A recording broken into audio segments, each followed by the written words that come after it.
A fazenda Aurora era um lugar de beleza rústica, com seus campos verdejantes, o curral de madeira envelhecida e a casa grande imponente no alto da colina.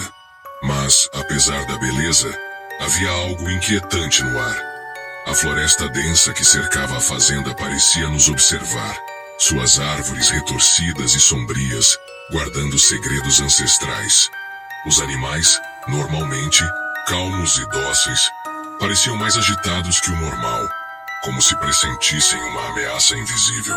Os ventos da tarde, que geralmente traziam um alívio bem-vindo, sopravam com mais força do que o costume, uivando entre as árvores como um lamento fantasmagórico. Clara, sempre a mais sensível do grupo, comentou sobre a lua cheia daquela noite, dizendo que a lua cheia em agosto trazia maus presságios. Rafael, o mais cético, riu da superstição dela, mas eu não pude evitar um arrepio na espinha.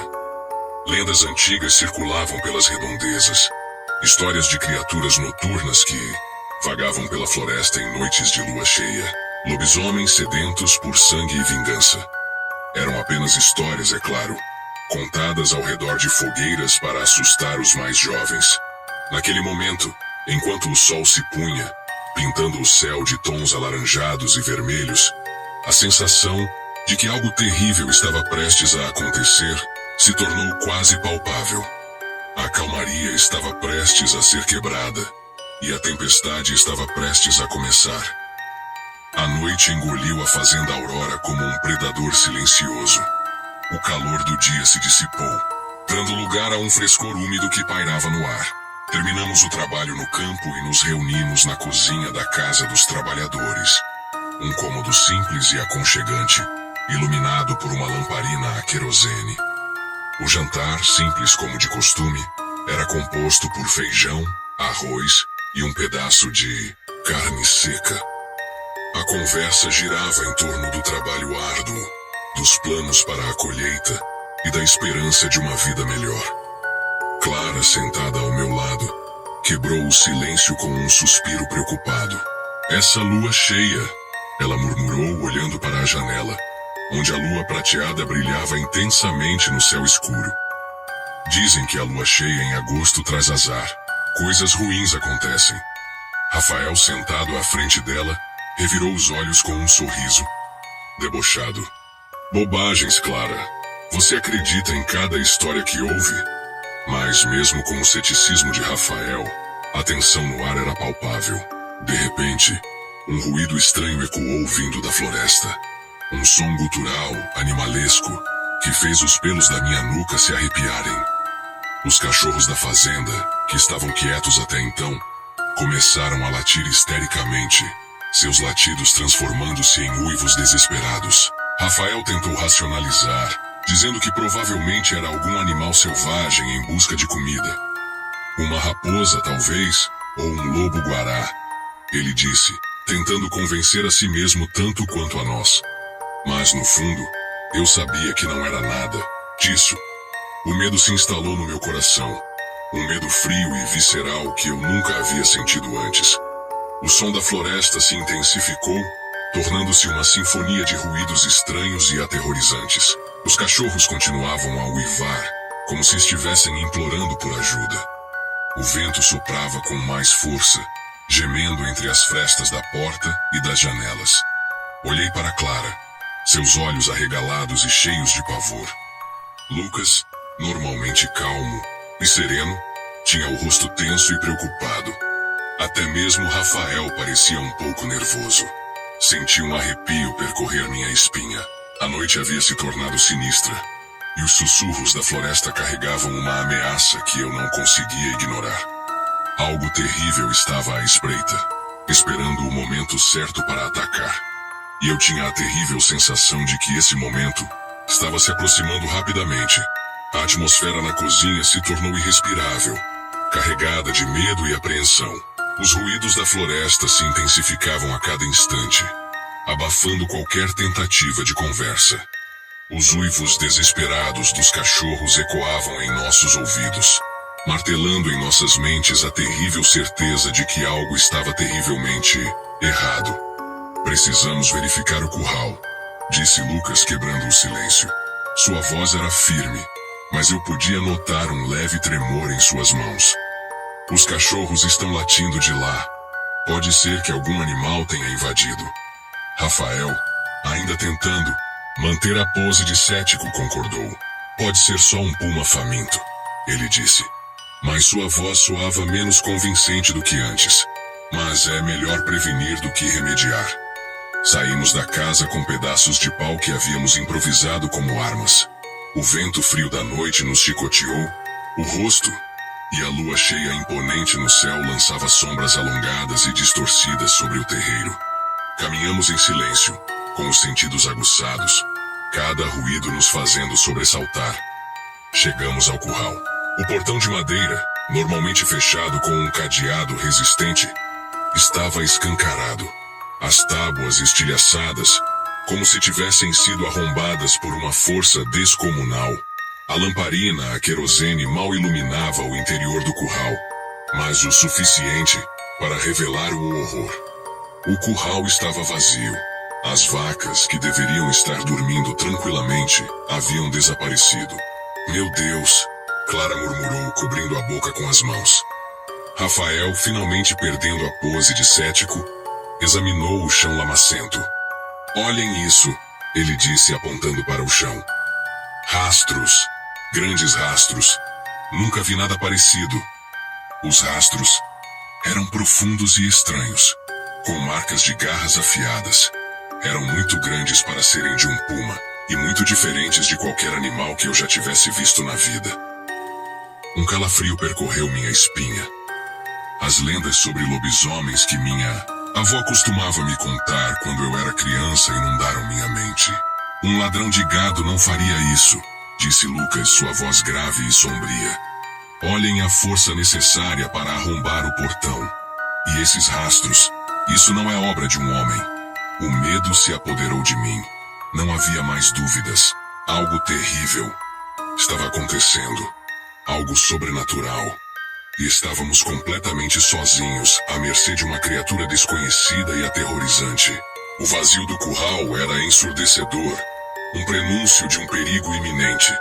A noite, que antes era apenas escura, agora era ameaçadora, pulsante de uma presença maligna que nos observava nas sombras.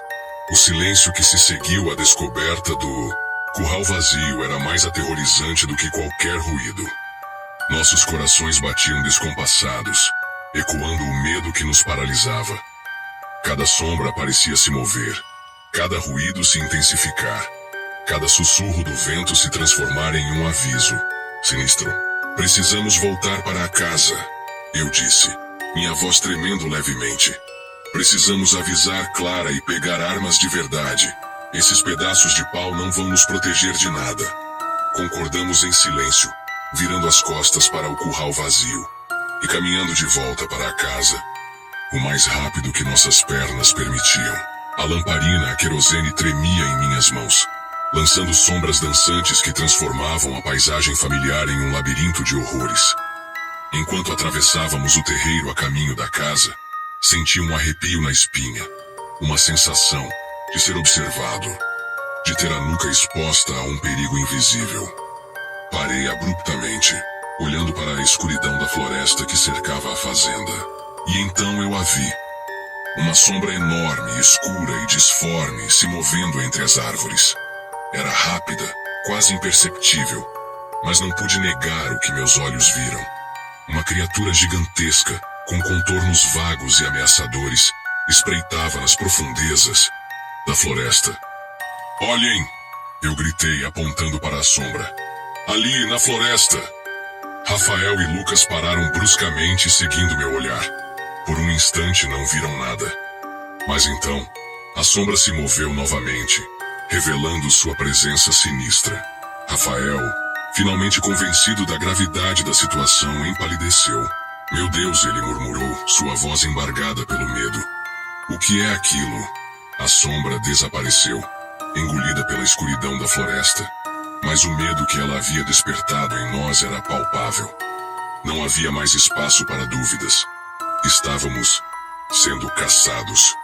Corremos em direção à casa, tropeçando e caindo na escuridão. O medo nos impulsionava, nos dando forças para superar o cansaço e o terror. Chegamos à casa ofegantes e aterrorizados. Trancamos as portas e janelas, barricando-nos contra a ameaça que nos espreitava lá fora. Pegamos as armas que Lucas guardava na despensa. Foices, machados e o velho rifle de caça que seu avô havia usado para caçar onças. Estávamos presos em nossa própria casa, cercados por uma criatura desconhecida e aterrorizante. E a noite estava apenas começando. O silêncio dentro da casa era quase tão aterrorizante quanto os ruídos da floresta. Podíamos ouvir nossos próprios corações batendo forte no peito, cada batida ecoando como um tambor de guerra. Clara, sentada em um canto da sala, rezava, em voz baixa, seus lábios se movendo rapidamente enquanto ela murmurava preces desesperadas. Rafael, com o rosto pálido e as mãos tremendo, segurava firmemente uma foice enferrujada. Lucas, o mais calmo de nós, verificava o rifle, certificando-se de que estava carregado e pronto para uso. Eu, por outro lado, me sentia completamente impotente, dominado pelo medo e pela incerteza. De repente, o silêncio foi quebrado por um som gutural e horripilante vindo de fora da casa. Um som que parecia emanar das profundezas da floresta, carregado de ódio e ferocidade. Os arranhões nas paredes começaram logo em seguida, unhas afiadas rasgando a madeira, como se a criatura estivesse tentando invadir a casa à força. Tentamos desesperadamente entrar em contato com a casa do dono da fazenda, que ficava no alto da colina, mas era impossível. A distância era grande, demais, e a escuridão da noite tornava qualquer sinalização inútil. Estávamos completamente isolados. O ataque à porta principal começou pouco depois. A criatura golpeava a porta com força, cada golpe fazendo a madeira tremer e estalar. A porta velha e frágil começou a ceder sob a violência dos ataques. Tentamos reforçar a porta com móveis, empurrando mesas e cadeiras contra ela, mas sabíamos que não seria o suficiente. A criatura era forte demais. "Vai arrombar a porta!" gritou Clara em pânico. "Meu Deus, vamos morrer!" Lucas se posicionou ao lado da porta, o rifle em punho, pronto para atirar. Rafael e eu nos posicionamos ao lado dele, segurando as foices e os machados com firmeza. Clara continuava a rezar, seus olhos fixos no crucifixo que pendia do seu pescoço. A porta rangeu, estalou e finalmente se rompeu. A madeira se estilhaçou, voando em pedaços pela sala. A criatura invadiu a casa, preenchendo o vão da porta com sua presença aterrorizante. Era maior do que eu imaginava, com músculos protuberantes, garras afiadas e dentes enormes e ameaçadores. Seus olhos brilhavam em um vermelho intenso, refletindo a lua cheia que pairava no céu. O lobisomem estava dentro da casa. A luta pela sobrevivência havia começado. O caos explodiu na pequena sala. Lucas, sem hesitar, disparou o rifle contra o lobisomem. O tiro ecoou pela casa em um surdo estrondo. A bala atingiu o ombro da criatura, mas não pareceu causar muito dano. O lobisomem apenas grunhiu, furioso, e avançou em direção a Lucas com uma velocidade surpreendente. Antes que Lucas pudesse recarregar o rifle, o lobisomem o atacou, derrubando-o no chão. Rafael e eu avançamos para proteger Lucas, brandindo as foices e os machados. Eu golpeei a criatura com um machado, atingindo-a na lateral do corpo. O lobisomem rugiu de dor, mas não vacilou. Rafael tentou golpear a criatura com a foice, mas o lobisomem desviou o golpe com facilidade e o atacou com suas garras afiadas. Rafael gritou de dor quando as garras do lobisomem rasgaram sua carne, abrindo profundos cortes em seu braço e peito. O sangue jorrou, manchando o chão de vermelho. Lucas, se recuperando do ataque inicial, tentou se levantar, mas o lobisomem o chutou no rosto, jogando-o de volta ao chão. Clara, aterrorizada, gritava e chorava, agarrada ao crucifixo. Ela era incapaz de fazer qualquer coisa para nos ajudar. A luta se tornou uma dança macabra de violência e desespero. O lobisomem era forte e ágil, seus movimentos rápidos e imprevisíveis. Suas garras e dentes eram armas letais, capazes de causar ferimentos terríveis. Eu lutei com todas as minhas forças, mas era inútil. O lobisomem era muito mais forte do que eu. Ele me golpeou com a pata, jogando-me contra a parede. Senti uma dor intensa na cabeça e caí no chão, atordoado. O lobisomem voltou sua atenção para Rafael, que estava sangrando profusamente. A criatura se aproximou de Rafael, pronta para desferir o golpe final. Eu sabia que precisava fazer alguma coisa, ou Rafael morreria. Com um esforço sobre-humano, me levantei do chão e corri em direção ao lobisomem. Peguei uma cadeira que estava próxima e a arremessei contra a criatura. A cadeira atingiu o lobisomem na cabeça, distraindo-o por um instante. Rafael aproveitou a oportunidade para se afastar, cambaleando em direção à porta. Eu continuei a atacar o lobisomem com o que encontrava pela frente. Cadeiras, mesas, vasos, qualquer coisa que pudesse servir como arma. A luta se espalhou pela casa, destruindo móveis e criando um cenário caótico. O cheiro de sangue e suor impregnava o ar. A casa, que antes era um refúgio seguro, havia se transformado em um campo de batalha. E nós, os trabalhadores rurais, estávamos lutando por nossas vidas contra uma criatura das trevas. Percebi que a luta estava perdida. Estávamos feridos, exaustos e em clara desvantagem. Precisávamos escapar da casa, ou todos morreríamos. Olhei para Lucas, que ainda estava caído no chão, atordoado. Rafael, sangrando profusamente, mal conseguia se manter em pé. Clara, encolhida, em um canto, continuava a rezar, seus olhos cheios de terror. "Precisamos sair daqui", eu gritei, tentando superar o barulho da luta. "Não podemos vencê-lo aqui dentro. Precisamos chegar à casa do patrão, pedir ajuda." Lucas assentiu com dificuldade, tocando o sangue que escorria de sua cabeça. "Certo", ele disse. "Mas como vamos sair daqui?" "Vamos ter que distraí-lo", eu disse. "Eu e Lucas vamos distraí-lo enquanto você e Clara fogem. Encontremo-nos na casa do patrão." Rafael e Clara protestaram, mas sabiam que eu estava certo. Era a única chance de sobrevivência. Com o sangue de Lucas me ajudando a levantar Rafael, apoiando-o em seus ombros. "Vamos", eu disse, brandindo o machado. "Agora." Abri a porta da frente e corri para fora da casa, seguido por Lucas, Rafael e Clara. O lobisomem nos esperava do lado de fora, seus olhos vermelhos brilhando na escuridão. Ele avançou em nossa direção. Lucas e eu nos posicionamos para proteger Rafael e Clara, brandindo o machado e a foice. O lobisomem nos atacou com fúria, seus golpes rápidos e precisos. Conseguimos desviar alguns dos ataques, mas não podíamos nos defender por muito tempo. "Corram!", eu gritei para Rafael e Clara. "Corram o mais rápido que puderem." Eles obedeceram, correndo em direção à floresta. O lobisomem tentou segui-los, mas Lucas e eu o impedimos, atacando-o com todas as nossas forças. Conseguimos afastar o lobisomem por tempo suficiente para que Rafael e Clara desaparecessem na escuridão da floresta. Mas sabíamos que ele voltaria, e quando voltasse, estaríamos sozinhos. A luta continuou, brutal e implacável. Lucas e eu lutamos com coragem, mas estávamos cansados e feridos. O lobisomem era forte demais. Ele nos derrubou no chão e se preparou para desferir o golpe final. "Corram!", gritou Rafael de repente, vindo da floresta. "Corram enquanto podem, eu vou distraí-lo." Rafael emergiu da escuridão, segurando uma tocha improvisada. Ele correu em direção ao lobisomem, gritando e acenando com a tocha. O lobisomem hesitou por um instante, confuso, com a súbita aparição de Rafael. Lucas e eu aproveitamos a oportunidade para nos levantarmos e correr em direção à floresta. Deixamos Rafael para trás, sacrificando-se para salvar nossas vidas. A fuga pela floresta foi desesperadora. A escuridão era densa, e o chão era irregular e cheio de obstáculos.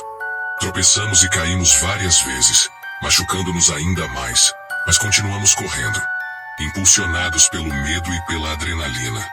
Podíamos ouvir os gritos de Rafael e os rugidos do lobisomem ficando cada vez mais distantes. Sabíamos que ele estava lutando por sua vida, e sabíamos que, em breve, ele não estaria mais entre nós. O som dos gritos de Rafael ecoava em nossos ouvidos, cortando o silêncio da noite como facas afiadas. A culpa nos corroía por dentro, nos lembrando do sacrifício que ele havia feito para nos dar uma chance de escapar. Mas sabíamos que não podíamos parar. Precisávamos chegar à casa do patrão, pedir ajuda, ou o sacrifício de Rafael teria sido em vão. Corremos pela floresta tropeçando em raízes e galhos quebrados, desviando de árvores e arbustos. A escuridão era quase total, e a lua cheia, antes uma fonte de luz, agora parecia uma zombaria cruel, apenas o suficiente para nos mostrar os obstáculos em nosso caminho. Lucas, apesar dos ferimentos, mantinha um ritmo constante, guiando-nos pela floresta. No meio do caminho encontramos Clara. Com lágrimas escorrendo pelo rosto, ela lutava para acompanhar, tropeçando a cada passo, a cada ruído, a cada sombra. Nos sobressaltávamos, esperando que o lobisomem surgisse a qualquer momento. De repente, Clara parou, ofegante. "Não consigo mais", ela disse, sua voz embargada pelo choro. "Estou muito cansada. Deixem-me aqui."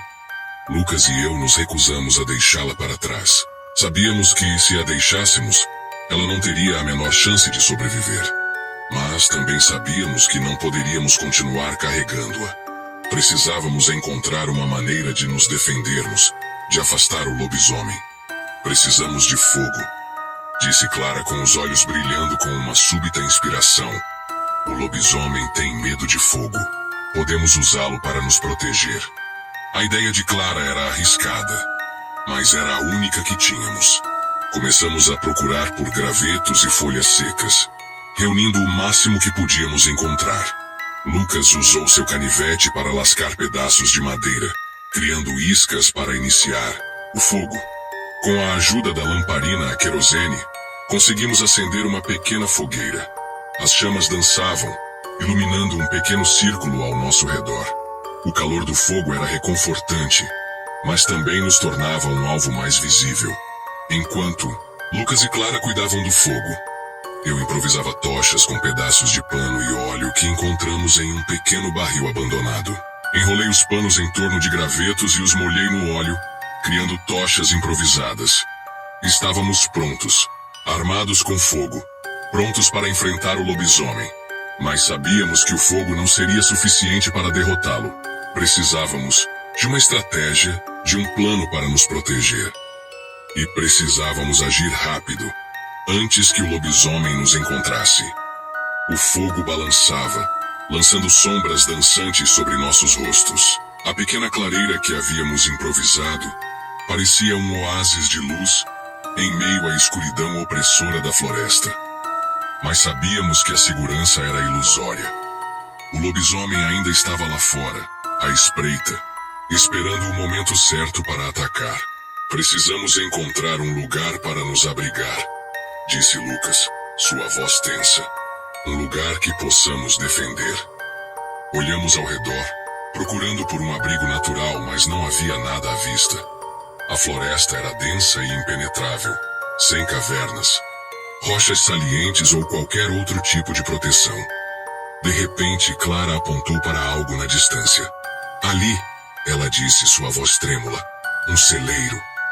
Na escuridão, mal conseguíamos distinguir a estrutura de madeira, mas sabíamos que era nossa melhor chance. O celeiro ofereceria abrigo e uma oportunidade de nos defendermos. "Vamos", eu disse apagando a fogueira. "Rápido!" Corremos em direção ao celeiro, carregando as tochas e as poucas armas que nos restavam. O celeiro estava abandonado, com a porta entreaberta e as paredes cobertas de musgo. Entramos cautelosamente, com os sentidos aguçados. O interior do celeiro era escuro e empoeirado, cheio de feno e ferramentas enferrujadas, mas era melhor do que estar exposto na floresta. Trancamos a porta, empurrando um pesado tronco de madeira contra ela para reforçá-la. Precisamos trancar essa porta, disse Lucas, examinando as correntes e trancas enferrujadas que estavam penduradas na parede. Se o lobisomem nos encontrar aqui, essa porta não vai resistir por muito tempo. Encontramos algumas correntes grossas e as enrolamos em volta da porta, prendendo-as com as trancas enferrujadas. Não era uma solução perfeita, mas era o melhor que podíamos fazer. Estávamos presos dentro de um celeiro abandonado, cercados por uma criatura aterrorizante. Mas, pelo menos, tínhamos um teto sobre nossas cabeças e uma porta para nos proteger. Por enquanto, sabíamos que o lobisomem nos encontraria. Era apenas uma questão de tempo. E quando ele nos encontrasse, a luta pela sobrevivência recomeçaria. Mas, desta vez, estaríamos preparados. Dentro do celeiro, a atmosfera era opressiva. A luz fraca das tochas lançava sombras dançantes nas paredes, e o vento uivava entre as frestas da madeira, como se a própria floresta nos observasse. "O que vamos fazer?" perguntou Clara, sua voz tremendo. "Não podemos ficar aqui para sempre. Ele vai arrombar a porta." Lucas assentiu preocupado. "Precisamos pensar em algo", disse ele. "Não podemos simplesmente esperar que ele nos ataque." Olhei ao redor tentando encontrar uma solução, mas não havia muitas opções. O celeiro era uma armadilha, e nós éramos as presas. "Podemos tentar matá-lo", eu disse hesitantemente. "Se conseguirmos pegá-lo de surpresa." Lucas balançou a cabeça. "Não temos armas suficientes", disse ele. "E mesmo que tivéssemos, não temos certeza se conseguiríamos matá-lo. Vimos o quão forte ele é." "Então, o que vamos fazer?" perguntou Clara desesperada. "Vamos simplesmente esperar para morrer?" Pensei por um momento ponderando as opções. Matar o lobisomem era arriscado, mas esperar também era pedir para ser pego por ele. Precisávamos de uma alternativa, uma maneira de ganhar tempo. "Podemos amarrá-lo", eu disse de repente. "Se conseguirmos pegá-lo de surpresa, podemos amarrá-lo e esperar o amanhecer. Talvez, quando o sol nascer, ele volte a ser humano." A ideia era louca, mas era a melhor que tínhamos. Se conseguíssemos amarrar o lobisomem, teríamos uma chance de sobreviver até o amanhecer. Lucas e Clara concordaram relutantemente. Sabíamos que era arriscado, mas não tínhamos escolha. Precisávamos tentar. Começamos a procurar por cordas e correntes, reunindo tudo o que pudesse servir para amarrar o lobisomem. Preparamos a armadilha, colocando as cordas e correntes no chão, perto da porta. Estávamos prontos para enfrentar o lobisomem, prontos para amarrá-lo e esperar o amanhecer. Mas sabíamos que a tarefa seria incrivelmente difícil. O lobisomem era forte, ágil e furioso. E nós éramos apenas 3 trabalhadores rurais, cansados, feridos e aterrorizados. A noite estava longe de terminar, e o pior ainda estava por vir. A tensão dentro do celeiro era quase insuportável. Cada rangido da madeira, cada sussurro do vento, parecia o prenúncio da chegada do lobisomem. A adrenalina corria solta em minhas veias, alimentando uma mistura perigosa de medo e raiva. Raiva pela criatura que havia invadido nossas vidas, que havia matado Rafael, que nos havia forçado a fugir e nos esconder. O silêncio foi quebrado por um estrondo na porta. O lobisomem estava lá. Lucas e Clara se encolheram de medo, mas eu senti uma fúria cega me dominar. Sem pensar, peguei um chicote de couro que estava pendurado em uma das paredes do celeiro. Não sei por que o chicote estava ali, mas naquele momento parecia uma arma perfeita contra a criatura. Lucas tentou me impedir. "João, não!" ele gritou. "Não faça isso, é perigoso demais." Mas eu não o ouvi.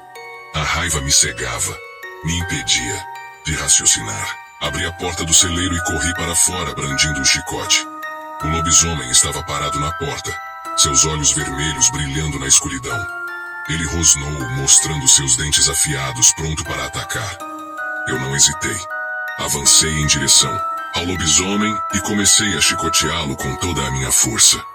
O chicote estalava no ar, atingindo o corpo da criatura com violência. O lobisomem urrava de dor a cada chicotada. Ele tentava se defender, mas eu era implacável. A cada golpe, minha raiva aumentava, alimentando minha fúria. Lucas e Clara saíram do celeiro, horrorizados com o que estavam vendo. Eles tentaram me parar, mas eu os ignorei. Eu só conseguia pensar em uma coisa: vingança. Chicotei o lobisomem até não aguentar mais. Meus braços doíam, meus pulmões queimavam, mas eu não parava. Eu queria fazê-lo pagar por tudo que havia feito. Finalmente, exausto, parei de chicotear. O lobisomem estava caído no chão, gemendo de dor. Ele estava fraco, mas ainda vivo. Olhei para Lucas e Clara, esperando aprovação. Mas seus rostos estavam cheios de horror. Percebi então o que eu havia feito. Eu havia me tornado tão monstruoso quanto a criatura que eu odiava. A noite parecia interminável. As horas se arrastavam. Lentamente, cada minuto carregado de tensão e incerteza. O lobisomem, amarrado e amordaçado, gemia e se debatia fracamente, mas sua força estava diminuindo. Lucas e Clara me ajudaram a arrastá-lo para perto de uma árvore robusta, onde o amarramos com mais segurança. O remorso me consumia. A fúria, cega que me dominara durante a chicotada, havia se dissipado, dando lugar a uma profunda sensação de culpa. O que eu havia feito era cruel e desumano. Teria eu me tornado o monstro que tanto temia? Clara, com sua doçura habitual, tentou me confortar. Você fez o que precisava ser feito, João, ela disse, colocando a mão em meu ombro. Estávamos com medo, com raiva. Você só estava nos protegendo. Mas as palavras de Clara não me trouxeram alívio. Eu sabia que o que havia feito era errado, e a culpa me perseguiria para sempre. Finalmente, após uma eternidade de espera, o primeiro raio de sol surgiu no horizonte. Uma tênue linha de luz que rasgava a escuridão da noite, anunciando a chegada do amanhecer. Observamos em silêncio enquanto a luz do sol se espalhava pelo céu, banhando a floresta com seus raios dourados. E então, a transformação começou. O corpo do lobisomem começou a tremer violentamente. Sua pelagem escura começou a se retrair, revelando a pele humana por baixo. Seus dentes afiados se encolheram. Seus olhos vermelhos perderam o brilho. A transformação era agonizante. O lobisomem gritava e se contorcia, lutando contra a mudança que o dominava. Mas era inútil. A luz do sol era mais forte do que a maldição. Observamos horrorizados enquanto o lobisomem se transformava em um homem. Um homem que reconhecemos. Um homem que conhecíamos. Bernardo, o filho do dono da fazenda. A revelação nos atingiu como um raio. Bernardo, o jovem gentil e educado que sempre nos tratara com respeito, era o monstro que nos havia aterrorizado. O mundo girou ao meu redor. Eu cambaleei para trás, incrédulo. Como era possível? Como Bernardo, uma pessoa tão boa, poderia se transformar em uma criatura tão terrível? A resposta, eu sabia, estava nas lendas antigas. A maldição do lobisomem era uma força poderosa, capaz de transformar até mesmo a pessoa mais pura em um monstro sedento por sangue. Mas a verdade era ainda mais terrível. Eu havia chicoteado Bernardo. Eu havia torturado o filho do nosso patrão. E agora ele estava ali, amarrado e indefeso, à mercê da nossa vingança. O que faríamos agora? O silêncio que se seguiu à revelação foi ensurdecedor, mais opressor que os uivos do lobisomem na noite anterior. Bernardo, agora em sua forma humana, caído amarrado à árvore, o corpo coberto de hematomas e cortes, resultado da minha fúria descontrolada. Seus olhos, antes vermelhos e selvagens, agora estavam marejados de confusão e dor. Ele tentava falar, mas a mordaça impedia qualquer som inteligível. A culpa me esmagava como uma pedra. A raiva que me impulsionou a chicotear o lobisomem havia desaparecido, deixando para trás um vazio aterrador e a compreensão brutal do meu ato. Eu havia descarregado minha fúria em um homem. Um homem que, embora transformado em monstro pela maldição, era uma pessoa que conhecíamos, que nos tratava com respeito. Lucas e Clara também estavam em choque. A revelação da identidade do lobisomem os havia paralisado, roubando-lhes a fala. Clara chorava silenciosamente, o rosto escondido entre as mãos. Lucas, com o olhar fixo em Bernardo, parecia lutar para processar a realidade. O que vamos fazer? Clara sussurrou, finalmente quebrando o silêncio. Sua voz estava embargada pelo choro e pelo medo. Eu não tinha resposta. Minha mente estava um turbilhão de pensamentos confusos e emoções conflitantes. Deveríamos libertar Bernardo? Deveríamos deixá-lo ali, à mercê do destino? Deveríamos contar ao pai dele? A última opção me aterrorizava. O que o Sr. Antônio faria ao descobrir que havíamos aprisionado e torturado seu filho? Ele acreditaria em nossa história sobre o lobisomem? Ou nos acusaria de agressão e tentativa de assassinato? A imagem de Rafael estendido no chão, sangrando por causa dos ferimentos causados pelo lobisomem, invadiu minha mente. Se não tivéssemos nos defendido, todos teríamos morrido. Mas o fato de termos agido em legítima defesa não diminuía o peso da minha culpa. Precisamos pensar com clareza, disse Lucas, sua voz firme, tentando assumir o controle da situação. Não podemos tomar nenhuma decisão precipitada. Ele se aproximou de Bernardo, examinando seus ferimentos. Precisamos soltá-lo, disse. Lucas, ele precisa de cuidados médicos. Hesitei. Soltar Bernardo era arriscado. E se a transformação voltasse? E se ele nos atacasse? Mas eu sabia que Lucas estava certo. Não podíamos deixar Bernardo ali sofrendo. Era o mínimo que podíamos fazer para tentar reparar o mal que havíamos causado. Com as mãos tremendo, retirei a mordaça da boca de Bernardo. Seus olhos se encontraram com os meus, expressando uma mistura de confusão, dor e medo. Por quê? Por que eu estou amarrado? Ele perguntou, sua voz fraca e rouca. O que aconteceu? A resposta era difícil de dar. Como explicar a Bernardo que ele era um lobisomem? Como explicar que eu o havia chicoteado? O peso da culpa se tornou quase insuportável. Eu sabia que, a partir daquele momento, minha vida nunca mais seria a mesma. Antes que pudéssemos responder à pergunta de Bernardo, um som ecoou pela floresta, silenciando qualquer tentativa de explicação. Era o galope furioso de um cavalo. Imediatamente, instintivamente soubemos quem era. É o Sr. Antônio. Clara sussurrou, seus olhos arregalados de pavor. Ele está vindo. O pânico tomou conta de nós. Não tínhamos tempo para pensar, para planejar. Precisávamos tomar uma decisão e rápido. Lucas rapidamente ajudou Bernardo a se levantar, ainda confuso e desorientado, sem entender o que estava acontecendo. Precisamos escondê-lo, disse. Lucas, sua voz urgente. Se o Sr. Antônio o encontrar assim, estaremos perdidos. Escondemos Bernardo atrás de um grupo de árvores densas, esperando que o pai não o visse. O galope do cavalo se aproximava cada vez mais. E logo o Sr. Antônio surgiu na clareira, em seu cavalo baio. Seu rosto estava vermelho de raiva, e seus olhos faiscavam de preocupação. Ele desmontou do cavalo e nos encarou, furioso. Onde está meu filho? Ele gritou, sua voz trovejando pela floresta. O que vocês fizeram com ele?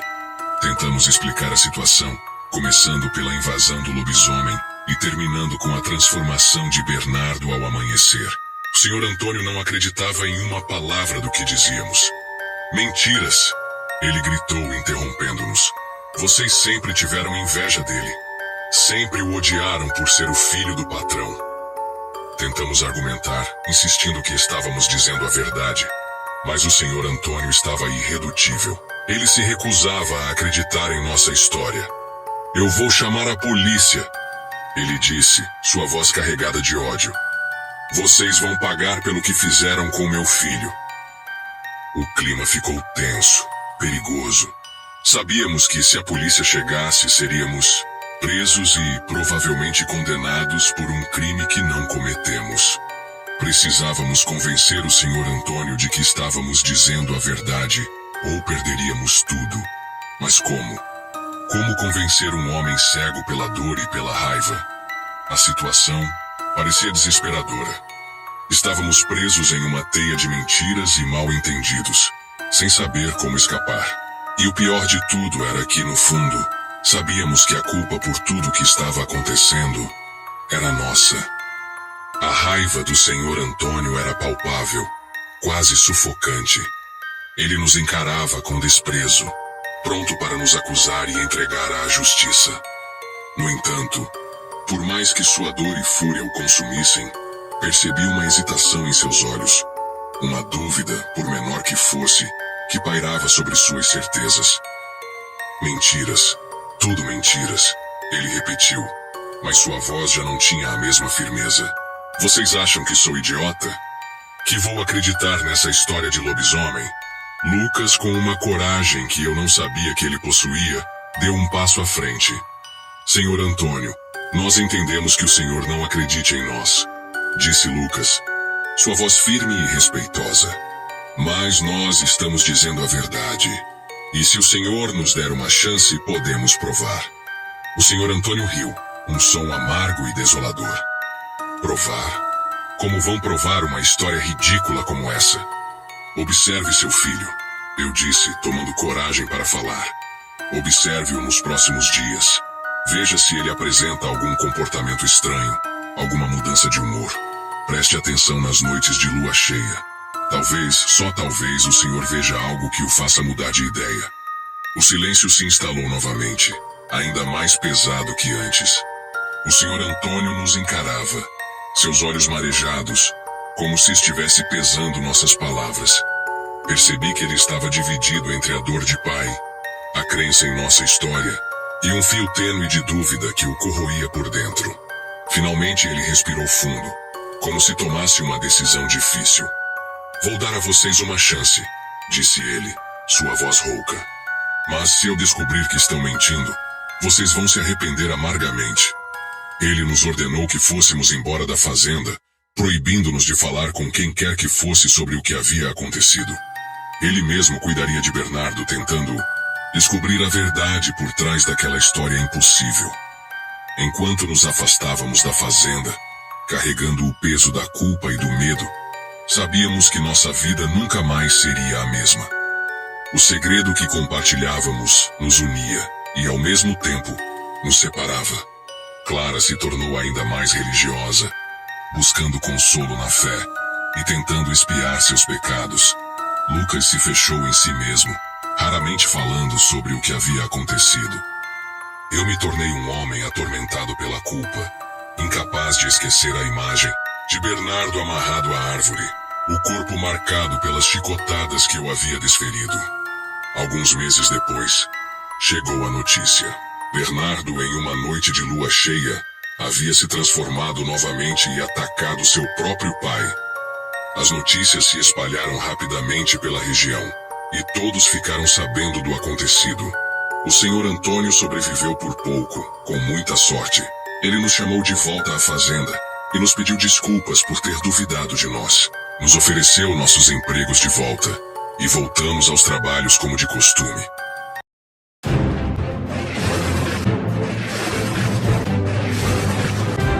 Mas o medo que carregamos até hoje nunca nos abandonou.